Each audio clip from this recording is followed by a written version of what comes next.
আসসালামু আলাইকুম এভরিওয়ান, সবাইকে স্বাগত জানাচ্ছি 10 মিনিট স্কুলের অ্যাডমিশন প্রোগ্রামে সাধারণ জ্ঞান বাংলাদেশ পর্বের আজকের লেকচারে। সুপ্রিয় শিক্ষার্থী বন্ধুরা, আমরা সবাই জানি যে আমাদের বাংলাদেশের একটি প্রশাসনিক ব্যবস্থা রয়েছে, যে প্রশাসনিক ব্যবস্থার অন্তর্গত হিসেবে আমরা অনেকগুলো অবস্থান লক্ষ্য করতে পারি। অনেকগুলো রাজনৈতিক পরিমণ্ডল রয়েছে, অনেকগুলো নির্বাচনী ব্যবস্থা রয়েছে, অনেক বিচার বিভাগ, শাসন বিভাগ কর্তৃক কিছু ব্যবস্থা রয়েছে।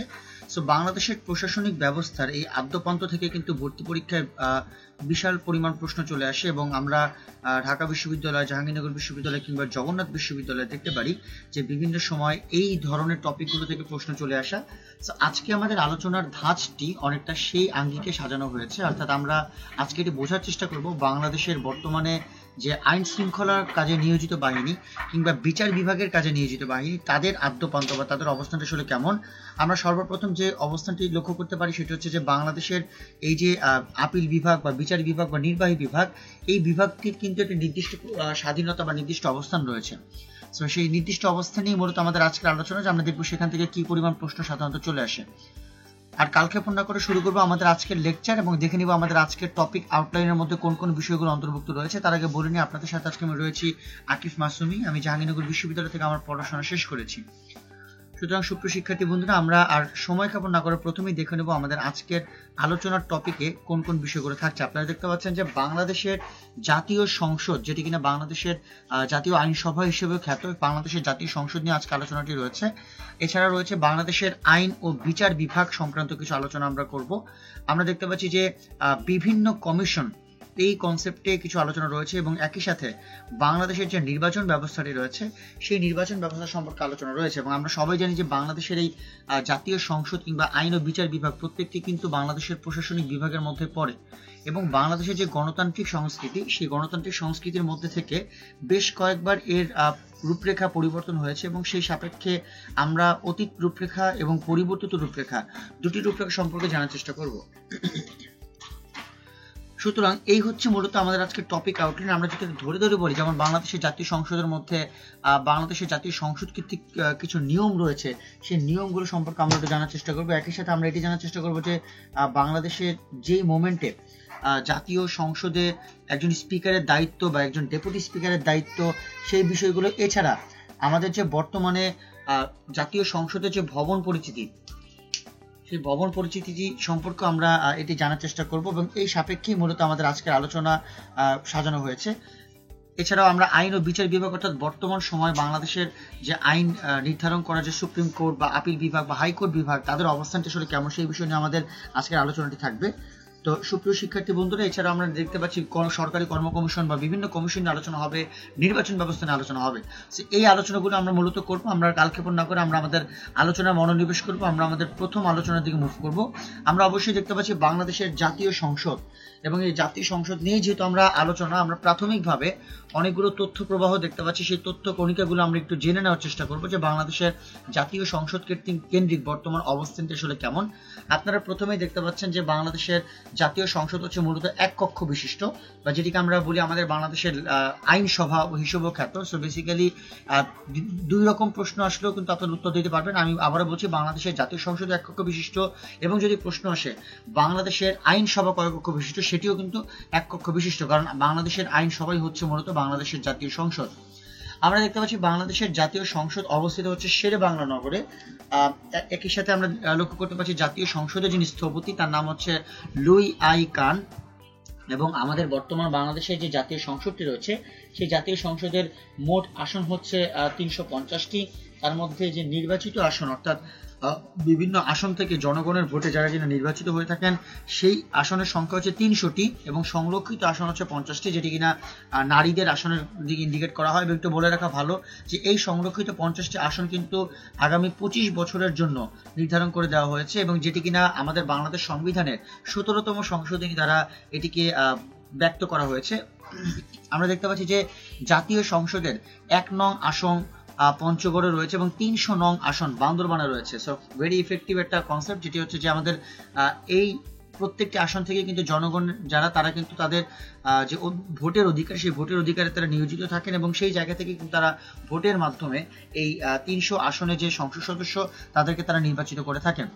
আমরা দেখতে পাচ্ছি যে আমাদের এতগুলো সংসদ যেগুলো অনুষ্ঠিত হয়েছে বা এতগুলো সংসদ নির্বাচন, তার মধ্যে সবচেয়ে কম মেয়াদকাল ছিল ষষ্ঠ সংসদের, অর্থাৎ ষষ্ঠ সংসদের সময় সংসদের যে অধিবেশন বা সংসদের যে সময়সীমা সেটি সবচেয়ে কম ছিল। আমরা দেখতে পাচ্ছি সংসদের কাস্টিং ভোট কি? কাস্টিং ভোট হচ্ছে মূলত স্পিকারের ভোট। এটি নিয়ে একটু বলে নেওয়া ভালো। সেটা হচ্ছে যে যখন কিনা হ্যাঁ বা না ভোটের অবস্থান থেকে জাতীয় সংসদের কোনো একটি বিল বা কোনো একটি প্রস্তাবের ক্ষেত্রে হ্যাঁ বা না ভোট সমান সমান অবস্থানে চলে আসে, তখন মাননীয় স্পিকার তিনি একটি কাস্টিং ভোট প্রদান করেন এবং কাস্টিং ভোট প্রদান করার মাধ্যমে তিনি ওই ইস্যুর একটি সিদ্ধান্ত আনয়ন করার চেষ্টা করেন। সো বেসিক্যালি এই ক্ষেত্রে কাস্টিং ভোট বলা হয় স্পিকারের ভোটকে, যিনি কিনা ওই পার্টিকুলার ইস্যুকে সমাধান করার জন্য মূলত কাস্টিং ভোটের যে বিধানটি সেই বিধানটি রাখা হয়েছে। আমরা দেখতে পাচ্ছি ফ্লোর ক্রসিং কি? ফ্লোর ক্রসিং হলো নিজ দলের বিপক্ষে ভোটদান, অর্থাৎ একটি অবস্থান থেকে বা একটি বিষয়কে কেন্দ্র করে বা একটা বিলকে কেন্দ্র করে বা একটি প্রস্তাবকে কেন্দ্র করে যখন কিনা একই দলের একজন মানুষ তিনি তার অন্য একটি মতামত সাপেক্ষে ভোট প্রদান করেন কিংবা অন্য একটি দলের সাপেক্ষে কিংবা নিজ দলের বিপক্ষে তিনি ভোট প্রদান করেন, সেই ভোট প্রদানের পলিসিটিকে বলা হয় ফ্লোর ক্রসিং। সো এটি হচ্ছে মূলত বাংলাদেশের জাতীয় সংসদের অন্যতম আরেকটি নিয়ম। আমরা দেখতে পাচ্ছি যে একজন সংসদ সদস্য স্পিকারের অনুমতি ছাড়া 90 দিন বাইরে থাকতে পারে, অর্থাৎ তিনি যদি কোনো লিখিত নোটিশ ব্যতীত বা হচ্ছে স্পিকারের অনুমতি ব্যতীত 90 দিনের বেশি তিনি থাকেন, তাহলে কিন্তু তার সংসদ সদস্য পদ স্থগিত হয়ে যাবে। সেই সাপেক্ষে তিনি, আমরা বিধানটি দেখতে পাচ্ছি যে একজন সংসদ সদস্য স্পিকারের অনুমতি ছাড়া তিনি 90 দিন বাইরে থাকতে পারেন। আমরা দেখতে পাচ্ছি সংসদীয় বৈঠকের যে স্থান এবং সময় সেটি নির্ধারণ করে থাকেন মাননীয় স্পিকার, অর্থাৎ সাধারণত স্থান তো আমরা সবাই বুঝতে পেরেছি যে জাতীয় সংসদে এই বৈঠকটি জাতীয় সংসদে মূলত এই বৈঠকটি স্থানান্তরিত হয় এবং জাতীয় সংসদে মূলত সংসদীয় বৈঠকগুলো বসে। আমরা এটি বিভিন্ন রকমভাবে আমাদের বর্তমান মিডিয়ার মাধ্যমে যে সংসদ টেলিভিশন রয়েছে তার মাধ্যমে কিন্তু এটি আমরা খুব ভালোভাবে লক্ষ্য করতে পারি এবং একই সাথে সময় যেটি রয়েছে সেটিও কিন্তু মাননীয় স্পিকার তিনি নির্ধারিত করে থাকেন। আমরা সবাই জানি যে জাতীয় সংসদ এটি কিন্তু পরবর্তীতে আবার নবনির্মিত হয়েছিল এবং সেই নবনির্মিত সংসদ ভবনে প্রথম অধিবেশনটি বসে 1982 সালের 15 ফেব্রুয়ারি। সেটি জানা আমাদের জন্য খুবই গুরুত্বপূর্ণ যে এই নবনির্মিত সংসদ ভবনের ক্ষেত্রে প্রথম অধিবেশনটি সেটি কত সালে বসে বা কত তারিখে। 1982 সালের 15 ফেব্রুয়ারি। তথ্যটি আপনারা একটু মনোযোগ সহকারে টুকে নেওয়ার চেষ্টা করবেন। সো এই ছিল মূলত আমাদের বাংলাদেশের জাতীয় সংসদ কেন্দ্রিক যে প্রাথমিক তথ্যগুলো রয়েছে সেই প্রাথমিক তথ্য কেন্দ্রিক আলোচনা। আমরা আমাদের পরবর্তী আলোচনার দিকে একটু মুভ করবো। আমাদের পরবর্তী আলোচনায় আমরা আরো কিছু বিষয় দেখতে পাচ্ছি তথ্য কণিকা কেন্দ্রিক, সেই তথ্য কণিকা কেন্দ্রিক বিষয়গুলো আমরা আলোচনা করবো। যেমন আমরা দেখতে পাচ্ছি যে জাতীয় সংসদের যিনি সভাপতি তাকে বলা হয় স্পিকার, অর্থাৎ তিনি কিন্তু এই জাতীয় সংসদটিকে পরিচালনা করে থাকেন এবং স্পিকারের অনুপস্থিতিতে আমরা এটি পরবর্তীতে দেখতে পাচ্ছি যে ডেপুটি স্পিকার, সেটা নিয়ে আমরা আলোচনা করব। এবং একই সাথে জাতীয় সংসদের যে কোনো ধরনের সমস্যা, যে কোনো ধরনের সুবিধা বা যে কোনো ধরনের পরিচালনার ক্ষেত্রে বা যে কোনো ধরনের ব্যবস্থাপনা, এই সব কিছু কিন্তু ম্যানেজমেন্টের দায়িত্ব হচ্ছে স্পিকারের এবং সেই সাপেক্ষে এটি খুবই গুরুত্বপূর্ণ। আমরা দেখতে পাচ্ছি যে জাতীয় সংসদে কোরাম হয় 60 জনে, অর্থাৎ কোরাম বিষয়টিকে এটা আমাদের একটু বুঝতে হবে। কোরাম হচ্ছে একটি মিনিমাম জনসংখ্যা যেটি ব্যতীত কিনা জাতীয় সংসদ তার বৈঠকটি পরিচালনা করতে পারবে না। তো সেই সাপেক্ষে কোরামটি খুবই গুরুত্বপূর্ণ। আমরা দেখতে পাচ্ছি জাতীয় সংসদে 60 জনের একটি নির্দিষ্ট সংখ্যা রয়েছে যে সাপেক্ষে এটিকে কোরাম বলা হয়, সেটি হচ্ছে জাতীয় সংসদের কোরামের সংখ্যা। আমরা দেখতে পাচ্ছি যে জাতীয় সংসদ ভেঙে গেলে পরবর্তী নির্বাচনটা আসলে 90 দিনের মধ্যে করতে হয়, অর্থাৎ এটি কিন্তু একটা নিয়ম এবং এটি সংবিধান অনুযায়ী কিন্তু একটি নিয়ম যে জাতীয় সংসদ যখন কিনা তার নির্ধারিত মেয়াদটি শেষ হয়ে যায় এবং জাতীয় সংসদ ভেঙে যাওয়ার পর সে তার পরবর্তী নির্বাচনটা আসলে 3 মাসের মধ্যে বা 90 দিনের মধ্যে, এটি বলা হয় অনধিক 90 দিন আসলে, অর্থাৎ 90 দিন হচ্ছে মিনিমাম টাইম, এর মধ্যে আসলে করে ফেলা উচিত। সেটি হচ্ছে জাতীয় সংসদ ভেঙে যাওয়ার পরবর্তী 90 দিনের বিষয়টি। আমরা দেখতে পাচ্ছি স্পিকারের অনুপস্থিতিতে কার্যক্রম যিনি পরিচালনা করেন তিনি হচ্ছেন ডেপুটি স্পিকার, অর্থাৎ স্পিকার যদি সংসদ পরিচালনার ক্ষেত্রে অনুপস্থিত থাকে সেক্ষেত্রে ডেপুটি স্পিকার। আমরা কিন্তু বেশ কয়েকবার এই বিষয়টি লক্ষ্য করতে পারি। আমরা দেখতে পাচ্ছি যে রাষ্ট্রপতির অনুপস্থিতিতে আবার যদি কেউ কার্যক্রম পরিচালনা করে থাকেন তিনি হচ্ছেন স্পিকার, অর্থাৎ আমাদের বর্তমান বাংলাদেশের যে রাষ্ট্রপতি তিনি যদি কোনো কারণে অনুপস্থিত থাকেন, অসুস্থ থাকেন কিংবা যে কোনো কারণে রাষ্ট্র পরিচালনা কাজে নিয়োজিত না থাকেন, সেক্ষেত্রে জাতীয় সংসদের স্পিকার তিনি রাষ্ট্রপতির রিপ্লেসমেন্ট হিসেবে অর্থাৎ তার অনুপস্থিতিতে তিনি কার্যক্রম পরিচালনা করবেন। জাতীয় সংসদের প্রথম নারী স্পিকার কে? তিনি হচ্ছেন ডক্টর শিরিন শারমিন চৌধুরী। এবং একই সাথে এটি গুরুত্বপূর্ণ যে জাতীয় সংসদের এই নারী স্পিকার তিনি কিন্তু বর্তমান স্পিকারও বটে, অর্থাৎ তিনি বর্তমান সময়ে তিনি স্পিকার হিসেবে অধিষ্ঠিত রয়েছেন এই পদে, এবং তিনি হচ্ছেন ডক্টর শিরিন শারমিন চৌধুরী। আমরা দেখতে পাচ্ছি যে জাতীয় সংসদের অনেকগুলি স্থায়ী কমিটি রয়েছে, যেখানে কিনা মোট সংখ্যাটি হচ্ছে 50টি, এবং এই 50টি স্থায়ী কমিটির মধ্যে আমাদের কিন্তু এই জাতীয় সংসদের বিভিন্ন ক্ষেত্রে মন্ত্রণালয় কিংবা অন্যান্য সচিবালয় কিংবা অন্যান্য বিষয় কেন্দ্রিক যে সংসদীয় স্থায়ী কমিটি, সেই সংখ্যাটি আমরা লক্ষ্য করতে পারি। এবং এখানে ব্র্যাকেটে আমরা দেখতে পাচ্ছি যে এই যে স্থায়ী কমিটি রয়েছে তার মধ্যে মন্ত্রণালয় সম্পর্কিত স্থায়ী কমিটির সংখ্যা হচ্ছে 93টি এবং সংসদীয় স্থায়ী কমিটি হচ্ছে 11টি। সেটি আমাদের জানা খুবই গুরুত্বপূর্ণ। এবং এই যে স্থায়ী কমিটির কথাটা আমি বললাম, এই ক্ষেত্রে আরেকটি বিষয় আমরা নিচে তথ্য প্রবাহী দেখতে পাচ্ছি যে মন্ত্রণালয় সম্পর্কিত স্থায়ী কমিটির সদস্য হচ্ছে 10 জন, অর্থাৎ এই 10 জন নিয়েই মূলত স্থায়ী কমিটি গঠন হয়, এবং তারা তাদের নিজস্ব অবস্থান থেকে তারা মাননীয় স্পিকারের অনুমতি সাপেক্ষে তারা তাদের যে বৈঠকটি সে বৈঠক করে থাকেন। আমরা দেখতে পাচ্ছি জাতীয় সংসদের প্রথম চিফ হুইপ যিনি ছিলেন তিনি হচ্ছেন শাহ মোয়াজ্জেম হোসেন। তিনি হচ্ছেন জাতীয় সংসদের প্রথম চিফ হুইপ। আমরা একই সাথে এটিও দেখতে পাচ্ছি যে জাতীয় সংসদের প্রথম স্পিকার ছিলেন মোহাম্মদ উল্লাহ। এছাড়া আমরা দেখতে পাচ্ছি জাতীয় সংসদের প্রথম ডেপুটি স্পিকার ছিলেন মোহাম্মদ বাইতুল্লাহ। সুপ্রিয় শিক্ষার্থী বন্ধুরা, এই ছিল মোটামুটি জাতীয় সংসদ সংক্রান্ত যে তথ্যগুলো। আমরা একটু যদি বলে নিই যে আপনারা যারা কিছুক্ষণ আগে জানতে পেরেছেন যে 300 জন সংসদ সদস্য জনগণের প্রত্যক্ষ ভোটে নির্বাচিত হয়ে থাকেন, এবং 50 জন যারা তারা কিন্তু 50টি আসন নারীদের জন্য সংরক্ষিত। মূলত এই যে 300 সংসদ সদস্যদের ভোটেই কিন্তু, অর্থাৎ পরোক্ষ নির্বাচন পদ্ধতিতেই কিন্তু এই নারী সদস্যরা নির্বাচিত হন। এবং আমরা সবাই এটি বুঝতে পারছি এবং অনেকে জেনেও থাকে, বলেও নেই আমি, যে জাতীয় সংসদের মেয়াদকাল হচ্ছে মূলত 5 বছর। এবং এই যে জাতীয় সংসদের ইতিহাস যদি আপনারা পর্যালোচনা করেন, এই ইতিহাসের সাথে যেই সংগঠনটি জড়িত সেই সংগঠনটি হচ্ছে বাংলাদেশ গণপরিষদ। এবং বর্তমানে আমি একটু আগে বললাম যে বর্তমানে যদি আমরা জাতীয় সংসদের বর্তমান অবস্থানের দিকে তাকাই, স্পিকার হচ্ছেন doctor Shirin Sharmin Chowdhury, deputy speaker হচ্ছেন ফজলে রাব্বি মিয়া, সংসদ নেতা হচ্ছেন মাননীয় প্রধানমন্ত্রী শেখ হাসিনা, বিরোধী দলীয় নেতা হচ্ছেন রওশন এরশাদ, এবং সিনিয়র সচিব হচ্ছেন ডক্টর জাফর আহমেদ খান। এটি ছিল মূলত বাংলাদেশের বর্তমান জাতীয় সংসদের যে অবস্থান সেটি। এবং জাতীয় সংসদের অবস্থানের ক্ষেত্রে আমরা যদি একটু লক্ষ্য করতে পারি, আমাদের যে 350টি আসন যেটি কিনা লাস্ট নির্বাচনের মাধ্যমে আনয়ন করা হয়েছে, যেখানে কিনা আওয়ামী লীগ সরকার 298টি আসন, এবং এরশাদ সরকার 26টি, ওয়ার্কার্স পার্টি 4টি, বিএনপি 7টি, জাসদ 3টি, বিডিপি 2টি, গণফোরাম 2টি, জাপা মঞ্জু 1টি এবং বিটিএফ 1টি আসন লাভ করে। এবং সর্বশেষ নির্বাচনটি কিন্তু অনুষ্ঠিত হয় 30শে ডিসেম্বর 2018 সালে।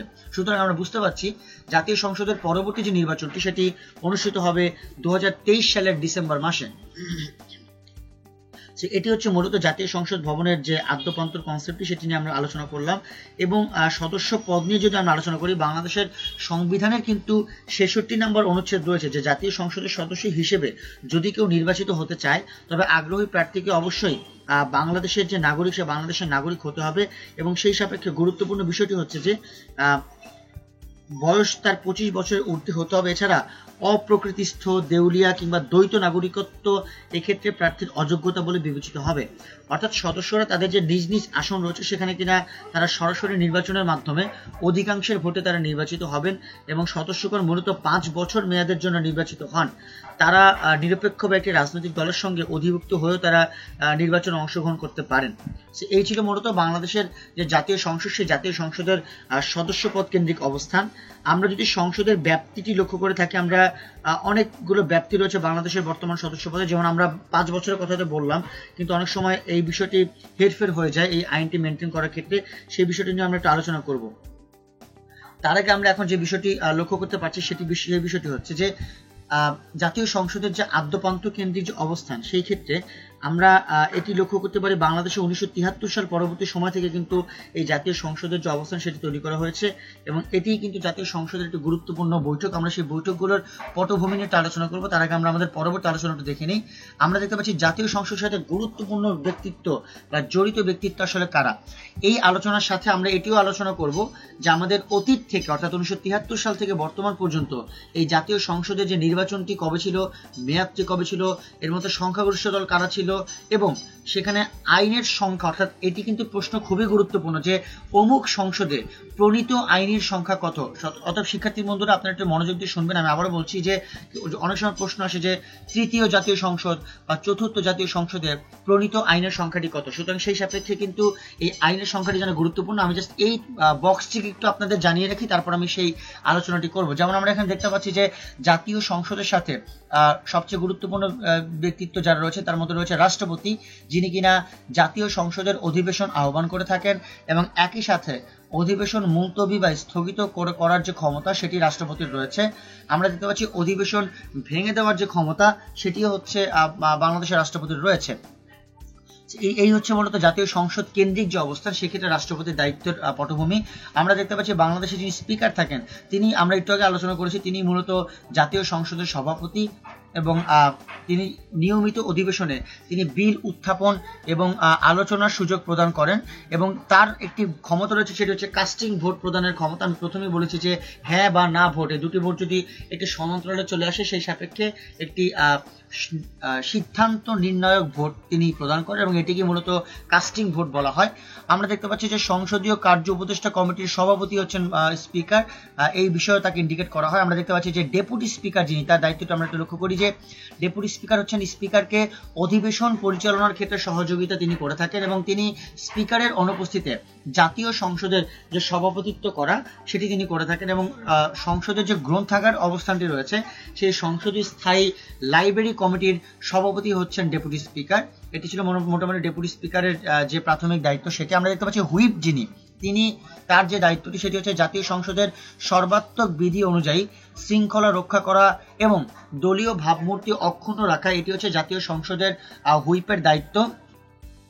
এটি খুবই গুরুত্বপূর্ণ। আমরা এছাড়াও আরেকটি মানুষ সম্পর্কে জানবো, সেটা হচ্ছে প্রধানমন্ত্রী, যিনি কিনা বলা হয় জাতীয় সংসদ নেতা এবং এই হচ্ছে জাতীয় সংসদের সাথে জড়িত যারা গুরুত্বপূর্ণ ব্যক্তিত্ব রয়েছেন তাদের দায়িত্ব। সো যেই বিষয়টা আপনাদের জানাবো বলেছিলাম, যেটি কিনা এখানে উল্লেখ করা নেই কিন্তু আমি আপনাদেরকে জানাবো, সেটি হচ্ছে যে বাংলাদেশের জাতীয় সংসদের যে মেয়াদকাল সেই ব্যাপ্তি সম্পর্কে আপনাদের একটু জানাবো।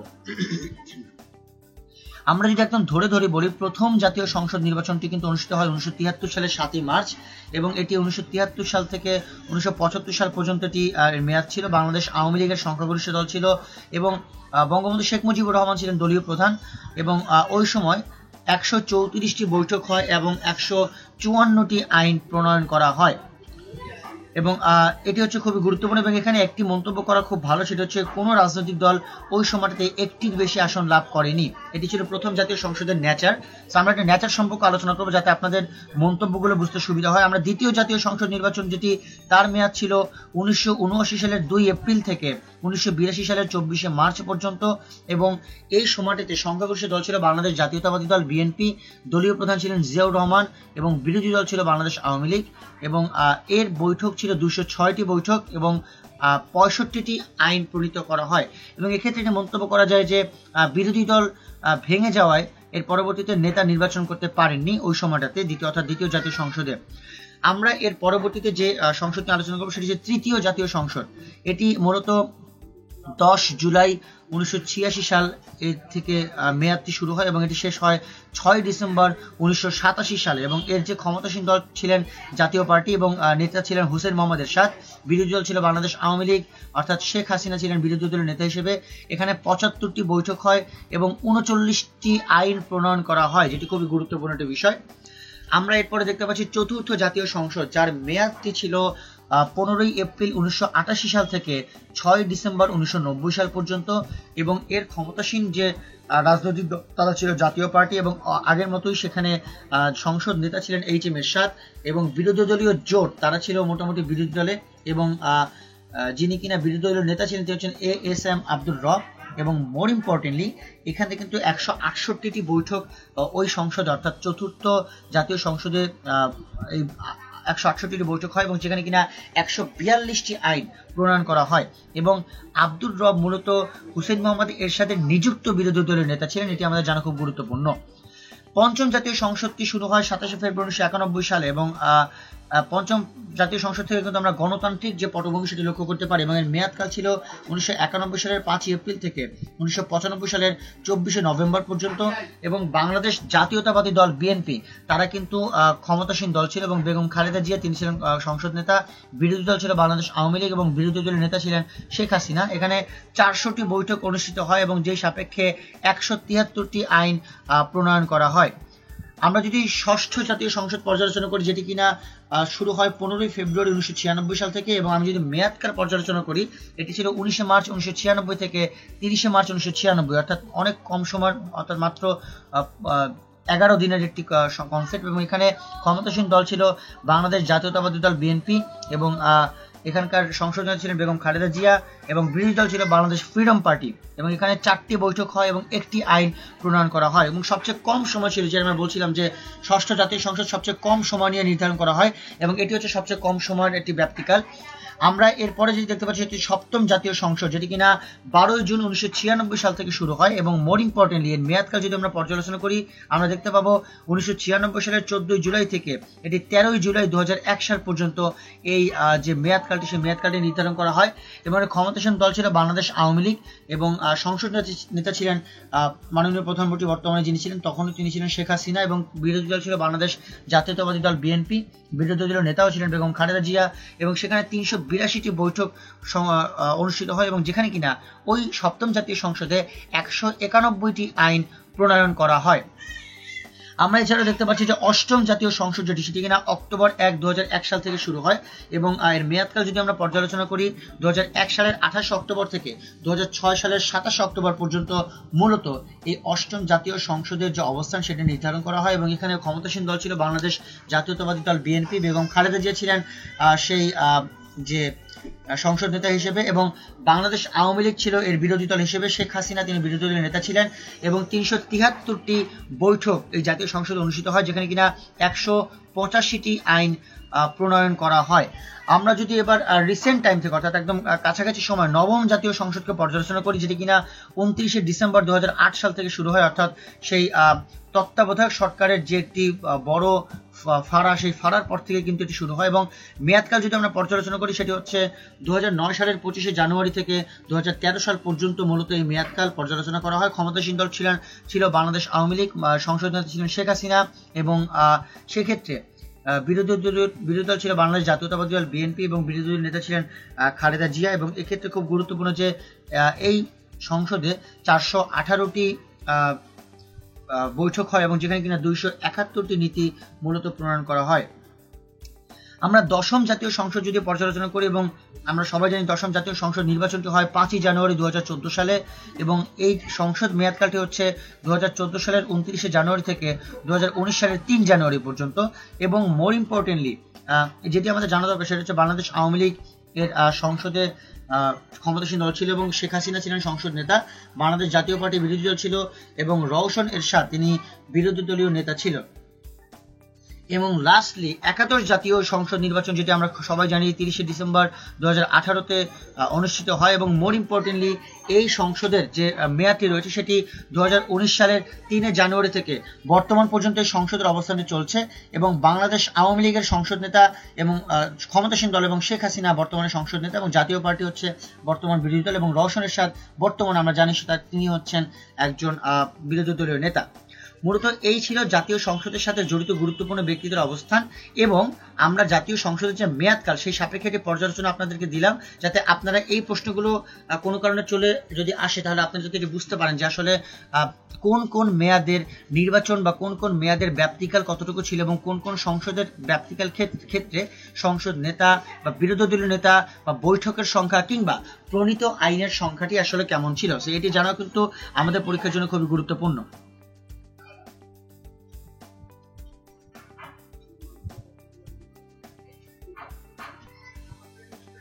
আমরা আমাদের পরবর্তী আলোচনার দিকে একটু মুভ করবো। এবার আমাদের পরবর্তী আলোচনা হচ্ছে জাতীয় সংসদের ভবন সংক্রান্ত খুবই গুরুত্বপূর্ণ একটা আলোচনা এবং এই ভবন নিয়ে মূলত আমরা এখন জানবো। আমরা তথ্য প্রবাহগুলো প্রথমে দেখে নিচ্ছি। আমরা দেখতে পাচ্ছি যে জাতীয় সংসদ ভবনে যিনি স্থপতি ছিলেন তিনি হচ্ছেন প্রফেসর লুই আই কান। তিনি জাতীয় সংসদ ভবনের স্থপতি, এবং আমরা দেখতে পাচ্ছি জাতীয় সংসদ ভবন এটি অবস্থিত হচ্ছে ঢাকার শেরে বাংলা নগরে। বাংলাপিডি অনুসারে জাতীয় সংসদ ভবন এটি 208 একর জমির উপর অবস্থিত, এবং এটিও খুব গুরুত্বপূর্ণ যে জাতীয় সংসদ ভবন হচ্ছে 9 তলা বিশিষ্ট, অর্থাৎ এর উচ্চতা হচ্ছে 155 ফুট 8 ইঞ্চি।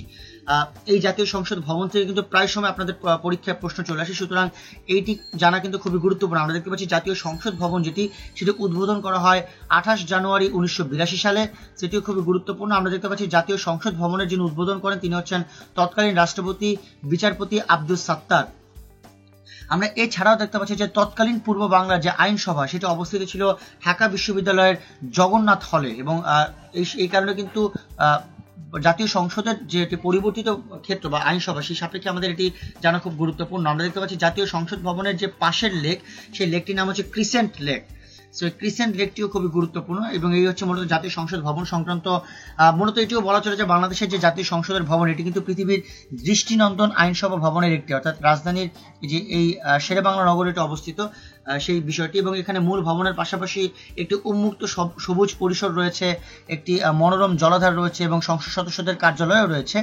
সো 1961 সালে মূলত এই ভবনের নির্মাণ কাজ শুরু হয়, এবং যেটি আমরা একটু আগে জানলাম 1982 সালের 28 জানুয়ারি এই ভবনের উদ্বোধনটি করা হয়। এবং এই সংসদ ভবন এলাকাকে 3টি অংশে ভাগ করা হয়েছে, একটি হচ্ছে প্রধান ভবন, একটি হচ্ছে দক্ষিণ প্লাজা, এবং আরেকটি হচ্ছে প্রেসিডেন্সিয়াল প্লাজা। আমি আবারও বলছি, 3টি ভাগে সংসদ ভবন এলাকাকে ডিভাইড করা হয়, একটি হচ্ছে প্রধান ভবন, একটি হচ্ছে দক্ষিণ প্লাজা, এবং আরেকটি হচ্ছে প্রেসিডেন্সিয়াল প্লাজা। সো এই ছিল মূলত আমাদের জাতীয় সংসদ ভবন সংক্রান্ত যে আলোচনা, সেই বিষয়টি আমরা আমাদের এই সংক্রান্ত পরবর্তী আলোচনার দিকে একটু মুভ করব। আমরা দেখতে পাচ্ছি বাংলাদেশের আইন ও বিচার বিভাগ। সো বাংলাদেশের আইন ও বিচার বিভাগ নিয়ে আমাদের এখন একটা আলোচনা হবে, এবং তার আগে একটু বলে রাখা ভালো যে এই আইন ও বিচার বিভাগ কিন্তু বাংলাদেশের যে আইন বিভাগটি রয়েছে তার সাথে খুব মার্চ করেছিল, এবং পরবর্তীতে কিন্তু নির্বাহী বিভাগ এবং বিচার বিভাগ আলাদা হয়ে যায়, এবং এটি কিন্তু জানা খুবই গুরুত্বপূর্ণ আমাদের সবার জন্য। এবং মোর ইম্পর্টেন্টলি বাংলাদেশের আইন বিভাগ থেকে কিন্তু অনেক বেশি প্রশ্ন বেশ কয়েকবার চলে আসে, তো সেই সাপেক্ষে এটি জানা খুবই গুরুত্বপূর্ণ। আমরা প্রথমে যে তথ্য প্রবাহগুলো রয়েছে সেই তথ্য প্রবাহগুলো আমরা এখানে দেখতে পাচ্ছি, এবং সেই সাপেক্ষে কিন্তু আমরা পরবর্তীতে আলোচনা করব। আমরা যেটি দেখতে পাচ্ছি সেটি হচ্ছে যে বাংলাদেশের আইন বিভাগের ক্ষেত্রে এফআইআর এর পুনরূপ হলো ফার্স্ট ইনফরমেশন রিপোর্ট, অর্থাৎ এটি হচ্ছে এফআইআর এর পুনরূপ, এটি খুবই গুরুত্বপূর্ণ। এবং আমরা আইন বিভাগের ক্ষেত্রে এটিও জানা আমরা আগেই জেনেছি যে বাংলাদেশের আইন সভাটি কিন্তু হচ্ছে জাতীয় সংসদ, সেটিও আমরা নর্মালভাবে সেটা আমরা বুঝতে পারছি। তো বাংলাদেশের আইন ও বিচার বিভাগের ক্ষেত্রে সবচেয়ে গুরুত্বপূর্ণ হচ্ছে বাংলাদেশে সমুদ্রসীমা সংক্রান্ত আইন সেটি প্রণয়ন করা হয় 1974 সালে। আমরা দেখতে পাচ্ছি যে যৌতুক নিরোধ আইন, যেটি কিনা সামাজিক ক্ষেত্রে খুবই গুরুত্বপূর্ণ ছিল তৎকালীন সময়ে, সেই যৌতুক নিরোধ আইনটি প্রণয়ন করা হয় 1980 সালে। এছাড়া আমরা দেখতে পাচ্ছি পারিবারিক আদালত অর্ডিন্যান্স, যেটি অধ্যাদেশ বলা হয় যেটিকে, সেই পারিবারিক আদালত অর্ডিন্যান্স এটি জারি করা হয় 1985 সালে। এবং এছাড়া আমরা দেখতে পাচ্ছি যে বাংলাদেশে মাদক দ্রব্য আইন পাশ হয় 21 জানুয়ারি 1990 সালে, এটি খুবই গুরুত্বপূর্ণ একটি বিষয়। এবং এছাড়া আমরা দেখতে পাচ্ছি পলিথিন ব্যবহার নিষিদ্ধ আইন সেটি প্রণয়ন করা হয় 2002 সালে। আমরা বাংলাদেশের আইন আমরা জানি বেশ কয়েকবার সংশোধিত হয়েছে, এবং সেই সংশোধিত আইনের ক্ষেত্রে ইফটিজিং যেটি কিনা বাংলাদেশের সামাজিক ক্ষেত্রে খুবই আলোচিত একটি সমস্যা বটে, এই ইফটিজিং এর সর্বোচ্চ শাস্তি নির্ধারণ করা হয়েছে যে 7 বছর কারাদণ্ড। এছাড়াও আমাদের বাংলাদেশে যারা বর্তমান আইনজীবী রয়েছেন তাদেরকে নিয়ে যে বিষয়টি গঠিত সেটি হচ্ছে বা সংগঠনটি গঠিত সেটি হচ্ছে বাংলাদেশ বার কাউন্সিল। এবং এই বার কাউন্সিল কিন্তু বাংলাদেশের আইনজীবীদের ক্ষেত্রে খুবই ঐতিহ্যবাহী সংগঠনও বটে। এবং আমরা দেখতে পাচ্ছি বাংলাদেশের যে বার কাউন্সিল, সেই বার কাউন্সিলের সদস্য সংখ্যা কিন্তু 15 জন। এবং এই যে বাংলাদেশ বার কাউন্সিল, তার বর্তমান সভাপতি সকল সময় যিনি নির্বাচন তিনি হচ্ছেন অ্যাটর্নি জেনারেল। এবং আমরা সবাই জানি অ্যাটর্নি জেনারেল হচ্ছে বাংলাদেশের একটি সাংবিধানিক পদের অন্যতম। যদি কোনো কারণে প্রশ্নটি চলে আসে যে বাংলাদেশের আইন বিভাগ কাকে বলে, তাহলে অনেক সময় শর্ট কোশ্চেন আকারে অর্থাৎ এমসিকিউ ব্যতীত এসকিউ আকারে এই প্রশ্নগুলো চলে আসতে পারে যে আইন বিভাগ কাকে বলে। সেক্ষেত্রে আমরা এটি বলতে পারি যে আইন বিভাগ হচ্ছে সরকারের যেই বিভাগ আইন প্রণয়ন, পুরনো আইনের সংশোধন এবং পরিবর্তন করে তাকেই মূলত আইন বিভাগ বলে থাকে। এবং অনেক দেশে আমরা আইনসভা বিভিন্ন রকম, যেমন বাংলাদেশের জাতীয় সংসদ, ইউএসএতে কংগ্রেস, ব্রিটেনের পার্লামেন্ট, এরকম বিভিন্ন অবস্থান রয়েছে। এবং আইন বিভাগের যদি গঠন নিয়ে আলোচনা করা হয়, যেমন অনেক দেশের আইন বিভাগ অনেক রকমভাবে গঠিত হয়ে থাকে। আমরা সবাই জানি যে বাংলাদেশে আইনসভা হচ্ছে এক কক্ষ বিশিষ্ট, আবার আপনি যদি ব্রিটেনের দিকে তাকান সেখানে আইনসভা দ্বিকক্ষ বিশিষ্ট। অর্থাৎ এই এক কক্ষ বিশিষ্ট আইনসভা সাধারণত নির্বাচিত জনপ্রতিনিধি নিয়েই কিন্তু গঠিত হয়। তবে অনেক সময় আমরা দেখতে পারি যে বিশেষ কারণে বিশেষ গোষ্ঠীর জন্য অনেক মনোনয়ন দানের ব্যবস্থা থাকে। আবার আমরা দেখতে পাচ্ছি দ্বিকক্ষ বিশিষ্ট আইনসভার নিম্নকক্ষ জনপ্রতিনিধিদের নিয়ে গঠিত হয়, যেমন ভারতের লোকসভা হয়, ব্রিটেনের কমন্স, মার্কিন যুক্তরাষ্ট্রের প্রতিনিধি পরিষদ, এই বিষয়গুলো এরকমভাবে গঠিত হয়। এবং আইনসভার মেয়াদও কিন্তু বিভিন্ন দেশে বিভিন্ন রকম, যেমন ইউএসএতে 4 বছর, ব্রিটেনে 5 বছর এবং বাংলাদেশেও কিন্তু সেটি 5 বছর। সো আইনসভার কার্যাবলী সেটিও আমাদের অনেক রকম কার্যাবলী রয়েছে, মোটামুটি 6টি কার্যাবলীকে ইন্ডিকেট করা হয় আইনসভার ক্ষেত্রে। আমি এটা একটু বলে রাখি আপনাদেরকে, যেটি বুঝতে সুবিধা হবে। সেটা হচ্ছে যে প্রথমটি হচ্ছে আইন প্রণয়ন সংক্রান্ত, অর্থাৎ দেশে যে আইন শৃঙ্খলা রক্ষা করা হয় সেখানে সুষ্ঠুভাবে প্রশাসন পরিচালনার জন্য যাতে আইনসভা তারা নতুন নতুন আইন প্রণয়ন করতে পারে। দ্বিতীয়টি হচ্ছে সংবিধান সংক্রান্ত, অর্থাৎ কোনো দেশের আইনসভা অনেক সময় গণপরিষদ হিসেবে দেশের জন্য সংবিধান রচনা করে, যেমন বাংলাদেশের আইনসভা 1972 সালে সংবিধান রচনা করেছিল। এছাড়া আইনসভা তারা সংবিধান সংশোধনও করতে পারে। তৃতীয়ত জনমত গঠন সংক্রান্ত, অর্থাৎ আইনসভা অনেক সময় সংসদ সদস্যদের যে ভিতরের কাজ বা বাইরের সরকারি কাজের সমালোচনা, আলোচনা বা বিতর্কের মাধ্যমে জনগণকে প্রকৃত অবস্থাটা অবহিত করার চেষ্টা করে, এবং এইসব আলোচনা এবং বিতর্ক থেকে জনগণ তাদের যে করণীয় সেই করণীয় বিষয়টি তারা স্থির করতে পারে। চতুর্থত আইন বিভাগের কাজ হচ্ছে শাসন বিভাগের উপর নিয়ন্ত্রণ রাখা, অর্থাৎ কোনো দেশের আইন বিভাগ সন্ধি চুক্তি সম্পাদন করা, যুদ্ধ ঘোষণা করা, কিংবা উচ্চপদস্থ সরকারি কর্মকর্তা নিয়োগের অনুমোদন প্রদান করা, এবং এছাড়াও তারা বিভিন্ন জিজ্ঞাসা, বিতর্ক, আলোচনা, মুলতবি প্রস্তাব, নিন্দা প্রস্তাব, অনাস্থা প্রস্তাব, এই বিষয়গুলোতে দ্বারাও কিন্তু আইনসভা তারা শাসন বিভাগকে নিয়ন্ত্রণ করতে পারে। এবং সংসদীয় সরকার ব্যবস্থা আমরা যেটি দেখতে পাই সেটি হচ্ছে মন্ত্রিসভা, তারা কিন্তু আইনসভার নিকট জবাবদিহি করে। যদি কোনো কারণে সেক্ষেত্রে অনাস্থা চলে আসে তাহলে কিন্তু মন্ত্রিসভাকে পদত্যাগ করতে হয়। বাংলাদেশের ক্ষেত্রে আমরা সেম যে কালচারটি সেটি দেখতে পেয়েছি। এবং পঞ্চম ফ্যাক্টরটি হচ্ছে বিচার সংক্রান্ত, অর্থাৎ আইনসভা কিছু বিচার সংক্রান্ত কাজও করে। আইনসভা তার সদস্যদের অসদাচরণের বিচার করে তাদের পদটি বাতিল করতে পারে।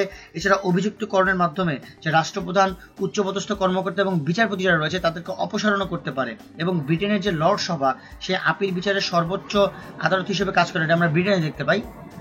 এবং লাস্টলি আইনসভার যে কাজটি সেটি হচ্ছে অর্থ সংক্রান্ত, অর্থাৎ আইনসভা হচ্ছে আমাদের দেশের বা যে কোনো দেশের জাতীয় তহবিলের অভিভাবক, এবং তাদের অনুমোদন ব্যতীত বাজেট পাস হয় না এবং কর ধার্য করা যায় না।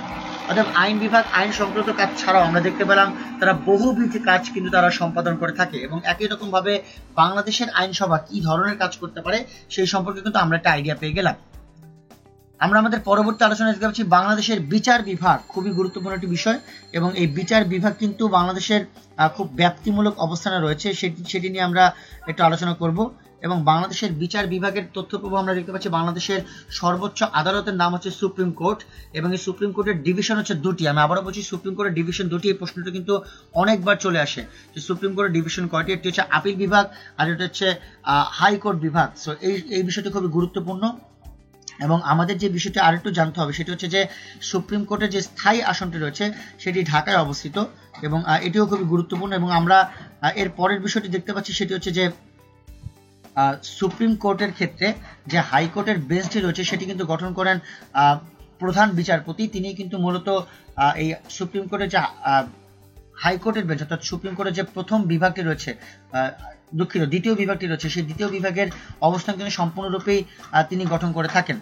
সো আমরা এখন একটু যে বিষয়টি জানার চেষ্টা করব সেটি হচ্ছে যে আমাদের উল্লেখযোগ্য কিছু বিচারপতির নাম আমরা এখন বা তার অবস্থান বোঝার চেষ্টা করব। আমরা প্রথমেই যার নাম দেখতে পাচ্ছি তিনি হচ্ছেন বিচারপতি নাজমুন আরা সুলতানা। তিনি 1950 সালের 8 জুলাই জন্মগ্রহণ করেন। তিনি বাংলাদেশের হাইকোর্ট ও আপিল বিভাগের প্রথম নারী বিচারপতি, এই কারণে আমরা তার বিষয়টি নিয়ে রেখেছি। এবং তিনি প্রথম নারী মুনসিফ। মুনসিফ শব্দের অর্থ হচ্ছে তিনি একজন সহকারী জজ ছিলেন, এবং তিনি একই সাথে জেলা জজও ছিলেন। এবং তিনি 2017 সালের 7 জুলাই তিনি অবসরে যান, এবং তার অনেক উল্লেখযোগ্য রায় রয়েছে, যেমন তিনি হাইকোর্টে অনেক রায় প্রদান করেন। তার মধ্যে ফতোয়া অবৈধ বিষয়ক রায়টি বেশি আলোচিত ছিল। 2001 সালের 1 জানুয়ারি তিনি ফতোয়াকে অবৈধ ও আইনগত কর্তৃত্ব বহির্ভূত ঘোষণা দেন।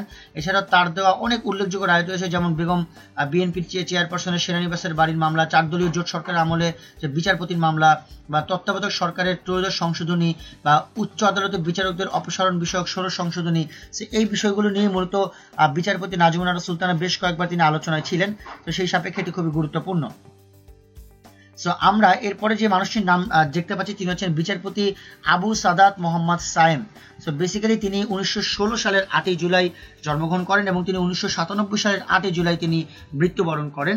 এবং তিনি ছিলেন বাংলাদেশের একজন প্রখ্যাত আইনবিদ, এবং তিনি প্রথম প্রধান বিচারপতি, যে কারণে আমরা তার নামটি এখন নিয়ে এসেছি। আমি আবারও বলছি তিনি প্রথম প্রধান বিচারপতি এবং তিনি বাংলাদেশের ষষ্ঠ রাষ্ট্রপতি হিসেবে 1975 সালের 6 নভেম্বর থেকে 1977 সালের 21 এপ্রিল পর্যন্ত তিনি দায়িত্ব পালন করে থাকেন এবং তিনি মূলত তার যে বিভিন্ন রকমের সম্মাননা রয়েছে সেই সম্মাননা তিনি প্রাপ্ত হন এবং তার নিজস্ব অনেক রাজনৈতিক জীবনও রয়েছে যেখানে কিনা দেখা যায় যে আমরা 1972 সালে তাকে প্রথম প্রধান বিচারপতির দায়িত্ব দেওয়া হয় এবং পরবর্তীতে সামরিক অভ্যুত্থানের পর বিচারপতি সায়েমকে রাষ্ট্রপতি এবং প্রধান সামরিক প্রশাসক হিসেবে তাকে নিয়োগ দেওয়া হয় এবং তিনি নিজেই 1977 এর 21 এপ্রিল দুর্বল স্বাস্থ্যের কারণে তার যে ক্ষমতা সেই ক্ষমতা তিনি ছেড়ে দেন এবং তার সবচেয়ে গুরুত্বপূর্ণ একটি বই রয়েছে বিচারপতি সাহেব, যেটি তার আত্মজীবনী লেখেন বঙ্গভবনের শেষ অধ্যায়, যেটি 1988 সালে প্রকাশ হয় এবং এই বইটিতে তিনি 1975 এবং 77-এর মাঝের দেশের রাজনৈতিক ঘটনা যেগুলো রয়েছে সেগুলো তিনি উল্লেখ করে থাকেন এবং বিচারপতি আবু সাদাত মূলত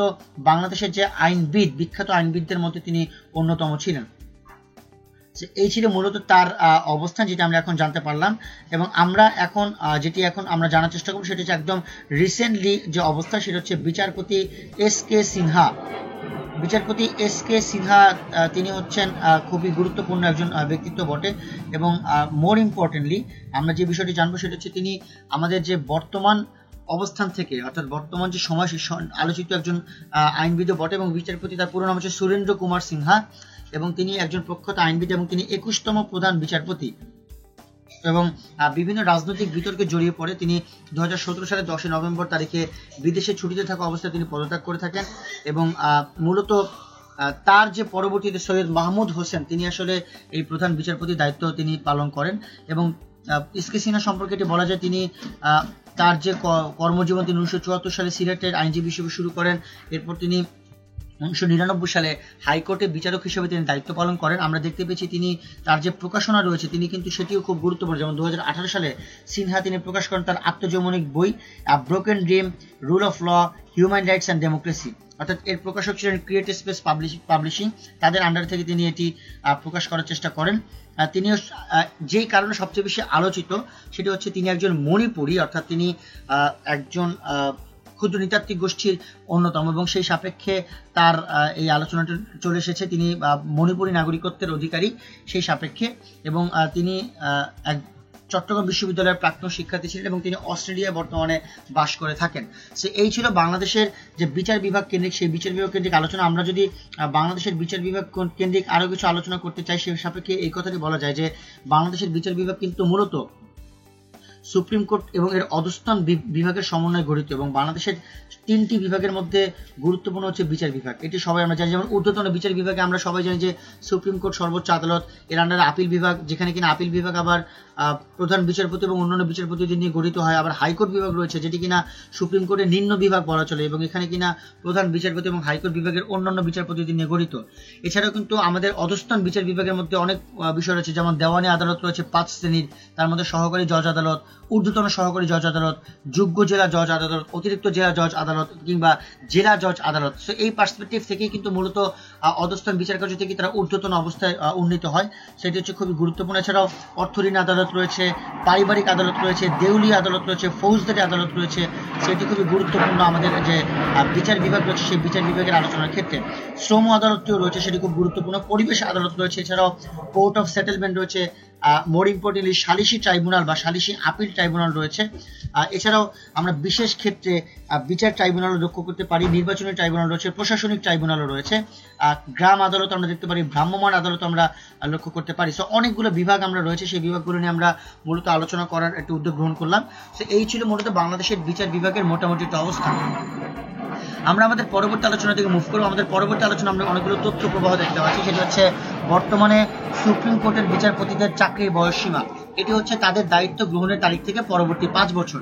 সেটি খুবই গুরুত্বপূর্ণ যে বর্তমানে সুপ্রিম কোর্টের বিচারপতিরা কত বছর থাকবেন এবং এটিও বলা ছিল যে তিনি অথবা 67 বছর পূর্ণ হওয়া পর্যন্ত, এটিও তাদের একটি লিমিটেশন, অর্থাৎ তিনি 67 বছর পর্যন্ত থাকতে পারবেন। অর্থাৎ এই দুটির যেটি আগে ঘটবে সেই পর্যন্ত তিনি তার স্বপদে আসীন থাকবেন। অর্থাৎ তার এই বিচারপতিদের চাকরির বয়সসীমা দুটি প্রেক্ষাপটে, একটা হচ্ছে দায়িত্ব গ্রহণের তারিখ থেকে 5 বছর এবং সর্বোচ্চ বয়স হচ্ছে 67 বছর। সেই পার্সপেক্টিভ থেকে মূলত এটি আমাদের জানা দরকার। আমরা একটু আগে যে জেলা আদালতের অনেকগুলো ভাগ আমরা জানতে পেরেছি, সেই জেলা আদালতগুলোর অবস্থান থেকে আমরা একটি তথ্য এখানে দেখতে পাচ্ছি যে জেলা আদালতগুলো 2 ধরনের মামলা পরিচালনা করে, একটি হচ্ছে দেওয়ানি এবং আরেকটি হচ্ছে ফৌজদারি। আরেকটি বিষয় হচ্ছে আমরা দেখতে পাচ্ছি জেলা আদালতের প্রধান বিচারক হচ্ছে জেলা জজ, এবং দেখতে পাচ্ছি জেলা জজ যখন ফৌজদারি মামলা পরিচালনা করেন তখন তাকে বলা হয় দায়রা জজ। এবং আমরা দেখতে পাচ্ছি সবচেয়ে আলোচিত তথ্য, সুপ্রিয় শিক্ষার্থী বন্ধুরা, আমি বারবার আপনাদের দৃষ্টি আকর্ষণ করবো এই বিষয়টি নিয়ে, যে এই প্রশ্নটি একাধিকবার এবং অনেক বেশি সংখ্যকবার পরীক্ষায় চলে এসেছে, যে বাংলাদেশের নির্বাহী বিভাগ থেকে বিচার বিভাগ পৃথক করা হয়েছে কবে, সেটা হচ্ছে 1 নভেম্বর 2007 সালে। এটি খুবই গুরুত্বপূর্ণ একটি বিষয়। আমি আবারও বলছি, বাংলাদেশে নির্বাহী বিভাগ থেকে বিচার বিভাগ পৃথক করা হয়েছে কবে, এটি হচ্ছে 1 নভেম্বর 2007 সালে। এবং আমরা দেখতে পাচ্ছি বাংলাদেশের সাইবার ট্রাইব্যুনাল সেটি কিন্তু গঠন করা হয় 2013 সালের 28শে জুলাই। তথ্য প্রযুক্তি কেন্দ্রিক যে কোনো অপরাধ সেগুলোকে মীমাংসা করা, সেই কনসেপ্টকে নিয়েই মূলত সাইবার ট্রাইব্যুনাল। আমরা দেখতে পাচ্ছি যে বাংলাদেশের প্রথম প্রধান বিচারপতি ছিলেন আবু সাদাত মোহাম্মদ সায়েম, খুবই গুরুত্বপূর্ণ বিষয়। আমরা দেখতে পাচ্ছি সুপ্রিম কোর্টের আপিল ও হাইকোর্ট বিভাগের প্রথম নারী বিচারপতি ছিলেন নাজমুন আরা সুলতানা। এবং মোর ইম্পর্টেন্টলি আমাদের জানতে হবে দেশের বর্তমান বিচারপতি যিনি, তিনি হচ্ছেন সৈয়দ মাহমুদ হোসেন, তিনি আমাদের বর্তমান বাংলাদেশের প্রধান বিচারপতি। এবং আমরা দেখতে পাচ্ছি ক্ষুদ্র নিগোষ্ঠী থেকে প্রথম প্রধান বিচারপতি যে নিযুক্ত হন তিনি হচ্ছেন SK সিনহা। সো এই ছিল মূলত বাংলাদেশের যে যেটি বলে বিচার বিভাগ, সেই বিচার বিভাগ কেন্দ্রিক আলোচনা।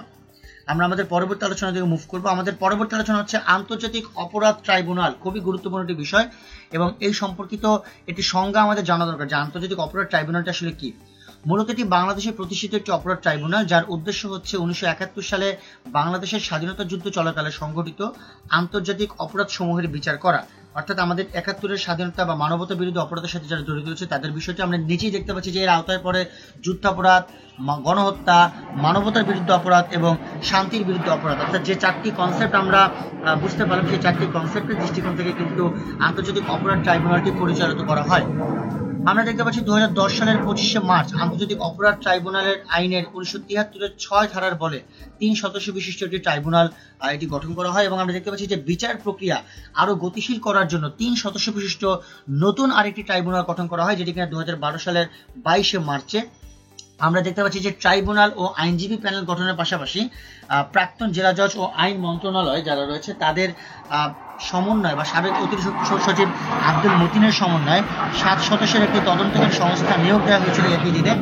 এবং মোর ইম্পর্টেন্টলি এই সংস্থার অন্য সদস্যরা যারা ছিলেন তারা হচ্ছেন পুলিশের সাবেক অতিরিক্ত মহাপরিদর্শক আব্দুর রহিম, সাবেক উপমহাপরিদর্শক কুতুবুর রহমান, মেজর অবসরপ্রাপ্ত ASM শামসুল আরেফিন, পুলিশের অপরাধ তদন্ত বিভাগের অতিরিক্ত উপমহাপরিদর্শক মীর শহীদুল ইসলাম এবং একই বিভাগের পরিদর্শক নুরুল ইসলাম ও আব্দুর রাজ্জাক খান। এই ছিল মূলত বাংলাদেশের যে ট্রাইব্যুনাল এবং আইনজীবী প্যানেল গঠন করে সেই প্যানেল গঠনের বিস্তারিত।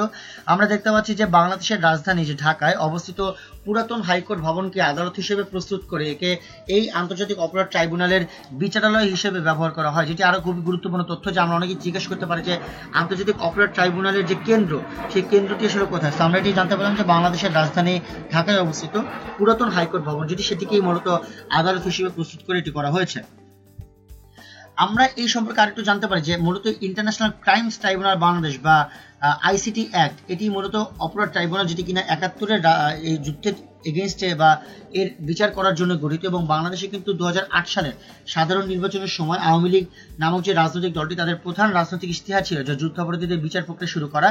এবং সেই সাপেক্ষে কিন্তু 2009 সালের 29শে জানুয়ারি জাতীয় সংসদে যুদ্ধাপরাধীদের বিচারের প্রস্তাব পেশ করে সেটি সর্বসম্মতিক্রমে গৃহীত হয়। এবং বাংলাদেশের যে 39 বছর পর যুদ্ধাপরাধের দায়ে অভিযুক্তদের বিচারের জন্য 2010 সালের 25শে মার্চ ট্রাইব্যুনাল, আইনজীবী প্যানেল এবং তদন্ত সংস্থা গঠন করা হয়। সেটি খুবই গুরুত্বপূর্ণ একটি বিষয় ছিল। আমরা অনেকের যুদ্ধাপরাধের অভিযোগে অভিযুক্তদের ফাঁসির দাবিতে গণ আন্দোলনে দেখেছি এবং সেটি খুবই গুরুত্বপূর্ণ।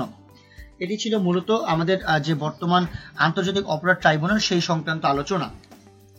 আমরা আমাদের পরবর্তী আলোচনা দিকে মুভ করবো। আমাদের পরবর্তী আলোচনা হচ্ছে বিভিন্ন কমিশন, সেই কমিশনগুলি নিয়ে আমরা এখন আলোচনা করব। সো আমরা কমিশনগুলোর ক্ষেত্রে যেটি দেখতে পাচ্ছি সেটা হচ্ছে প্রথমে যেটি রয়েছে সরকারি কর্ম কমিশন। সো বেসিক্যালি সরকারি কর্ম কমিশন সেটি কিন্তু একটি সরকারি অবস্থান। এবং আমরা তথ্য প্রবাহ দেখতে পাচ্ছি যে BPSC এর পুনরূপ হলো বাংলাদেশ পাবলিক সার্ভিস কমিশন, এটি খুব গুরুত্বপূর্ণ। এবং এছাড়া আমরা দেখতে পাচ্ছি যে এই যে সরকারি কর্ম কমিশনটি রয়েছে এটি প্রধানের পদবীর নাম হচ্ছে চেয়ারম্যান, এবং বিসিএস ক্যাডার অর্থাৎ সরকারি কর্ম কমিশনের দ্বারা বিসিএস ক্যাডার পোস্টের সংখ্যা বর্তমানে 26টি, এবং সরকারি কর্ম কমিশনের যে আঞ্চলিক কেন্দ্র এটি হচ্ছে মোট 6টি। আরও যদি বেসিক তথ্য আপনাদেরকে জানতে হয় আমি এটি বলবো যে সরকারি কর্ম কমিশন একটি স্বায়ত্তশাসিত সংস্থা যার দায়িত্ব সরকারি চাকরিতে নিয়োগ সংক্রান্ত দায়িত্ব পালন করে, ইংরেজিতে যেটি আমরা বললাম পাবলিক সার্ভিস কমিশন, এবং এটি একটি সাংবিধানিক এবং স্বাধীন সংস্থা। এবং পাকিস্তান আমলের সরকারি কর্ম কমিশন উত্তরাধিকার হিসেবেই বাংলাদেশে এটি গঠিত হয়, এবং এটি 1972 সালের 8ই এপ্রিল বাংলাদেশের সরকারি কর্ম কমিশন গঠিত হয়, এবং প্রত্যেক বছর 8ই এপ্রিল এই সরকারি কর্ম কমিশন দিবস পালন করা হয়, যেহেতু সেটি 8ই এপ্রিল বাস্তবায়ন হয়েছে। এবং আমরা যদি বাংলাদেশের সংবিধানের 137 থেকে 141 পর্যন্ত অনুচ্ছেদ লক্ষ্য করি তাহলে দেখতে পাবো যে সরকারি কর্ম কমিশন গঠনের ক্ষেত্রে সাংবিধানিক বিভিন্ন বাধ্যবাধকতা বর্ণিত রয়েছে, এবং যেখানে কিনা একজন চেয়ারম্যান এবং কয়েকজন সদস্য সহযোগে 5 বছর মেয়াদের জন্য এই কমিশনটি গঠিত হয়, এবং বাংলাদেশের রাষ্ট্রপতি এই কমিশনের চেয়ারম্যান এবং সদস্যদেরকে তিনি নিয়োগ প্রদান করেন। এবং বর্তমানে যিনি চেয়ারম্যান রয়েছেন তিনি হচ্ছেন মোহাম্মদ সোহরাব হোসেন, তিনি হচ্ছেন বর্তমানে চেয়ারম্যান, এবং এটি আনুষ্ঠানিকভাবে গঠিত হয় 1977 সালের 22শে ডিসেম্বর, এবং এটি ঢাকার আগারগাঁওয়ে এর যে কেন্দ্র সেটা অবস্থিত। এটি ছিল মূলত বাংলাদেশের যে একটি গুরুত্বপূর্ণ কমিশন তথা সরকারি কর্ম কমিশন, তার আদ্যপন্ত সম্পর্কে আপনাদের একটু বলার চেষ্টা করলাম। আমরা এরপরে যে বিষয়টি জানবো সেটা হচ্ছে যে দুদক বা দুর্নীতি দমন কমিশন।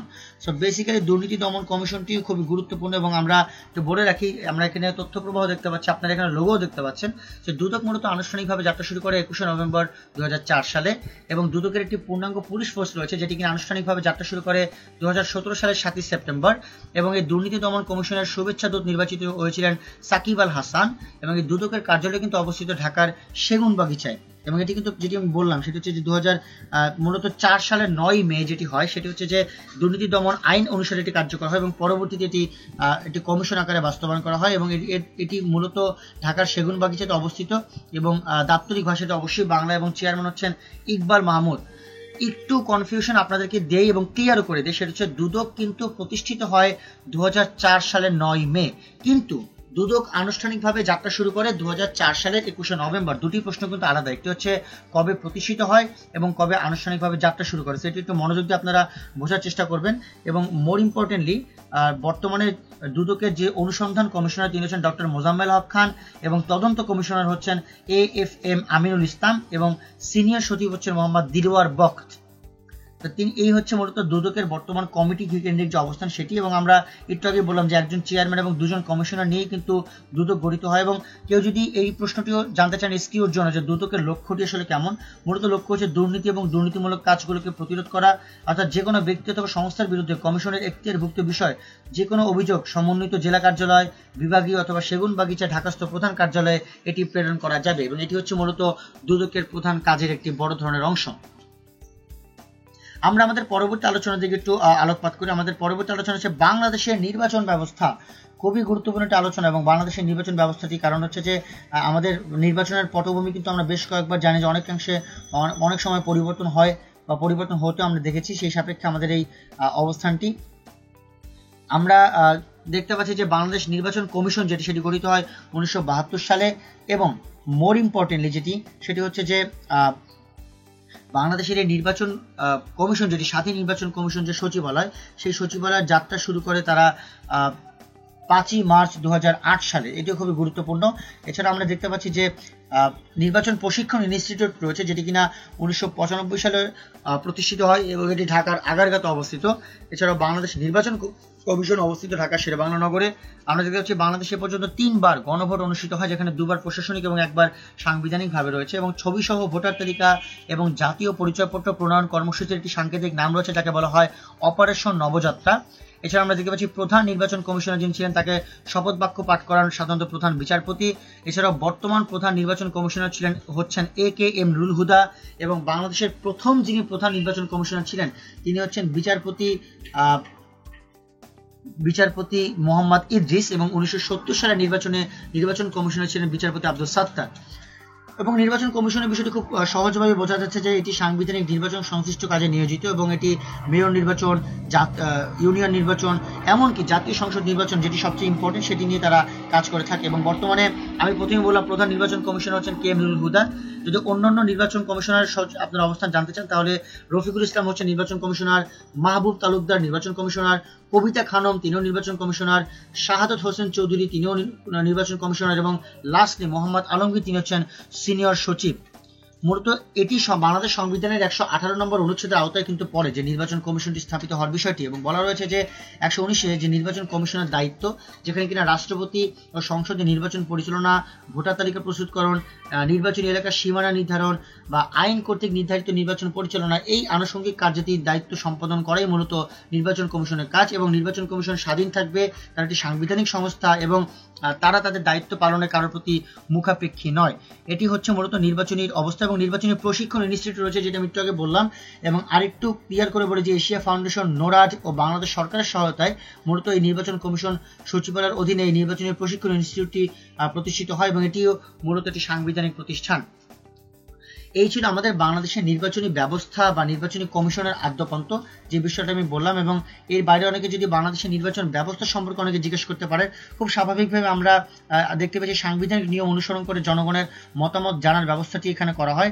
এবং মোর ইম্পর্টেন্টলি আমরা এখানে দেখতে পেয়েছি যে কিভাবে করে গণতান্ত্রিক ব্যবস্থায় একক বিজয়ী ব্যবস্থা বা বহু বিজয়ী ব্যবস্থা বা পছন্দানুক্রম ব্যবস্থা বা দলীয় তালিকা আনুপাতিক প্রতিনিধিত্ব বা অতিরিক্ত সদস্য ব্যবস্থা এই ধরনের প্রচলন দেখা যায়। এবং আমরা সবাই জানি যে স্বচ্ছতা এবং দায়বদ্ধতাকে গণতন্ত্রের স্তম্ভ ধরা হয়। সেই ক্ষেত্রেই অবাধ ও নিরপেক্ষ নির্বাচন বা রাজনৈতিক গণতন্ত্রের কিন্তু একটি পূর্ব শর্ত। সেই সাপেক্ষেই মূলত বাংলাদেশের যে নির্বাচন ব্যবস্থাটি রয়েছে সেই নির্বাচন ব্যবস্থাটি গঠিত। আমরা আমাদের পরবর্তী আলোচনা বলতে আমরা একেবারে শেষ পর্যায়ে চলে এসেছি। আমরা এখন দেখব যে আজকে আমরা যে লেকচারটি বা যেই আলোচনাটি করলাম সেই আলোচনার সাথে কানেক্টেড কোন কোন বিষয় রয়েছে যেগুলো কিনা আগে পরীক্ষায় ভর্তি পরীক্ষায় চলে এসেছে এবং যেগুলো খুবই গুরুত্বপূর্ণ। আপনারা দেখতে পাচ্ছেন জাতীয় সংসদের অনেকগুলো কেন্দ্রিক প্রশ্ন আছে। প্রথম প্রশ্নটি দেখেন আপনারা যে জাতীয় সংসদের বর্তমান স্পিকার কে, এটি ঢাকা ইউনিভার্সিটিতে এসেছে, খুবই গুরুত্বপূর্ণ প্রশ্ন। উত্তরটি হচ্ছে ডক্টর শিরিন শারমিন চৌধুরী। আমরা দেখতে পাচ্ছি জাতীয় সংসদের স্থপতিকে, এই আলোচনাটি খুবই গুরুত্বপূর্ণ, যেটি হচ্ছে লুই আই কান, এটিও ঢাকা ইউনিভার্সিটিতে চলে এসেছে। আমরা দেখতে পাচ্ছি জাতীয় সংসদের ইংরেজি নাম কি, এটি কিন্তু ঢাকা ইউনিভার্সিটিতে এসেছে, জাহাঙ্গীরনগর বিশ্ববিদ্যালয়ে এসেছে, এবং উত্তরটি হচ্ছে হাউস অফ দ্য নেশন, এটি হচ্ছে জাতীয় সংসদের ইংরেজি নাম।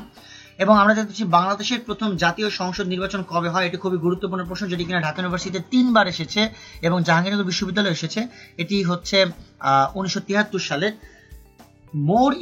মোস্ট ইম্পর্টেন্ট প্রশ্ন, নির্বাহী বিভাগ থেকে বিচার বিভাগ কবে পৃথক করা হয়?